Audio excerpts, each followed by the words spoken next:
తాటాకు చప్పులకు బెదిరిపోయే party BRS కాదని ఆ పార్టీలోని నేతలు ఉద్యమకారులని శాసనమండలి పక్షనేత మధుసూదనాచారి అన్నారు.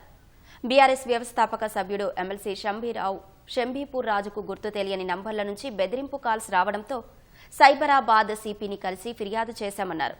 రాష్ట్ర అవతరణ కోసం చాలా మంది నియంతలను ఎదుర్కొని పనిచేశామని గుర్తు చేశారు.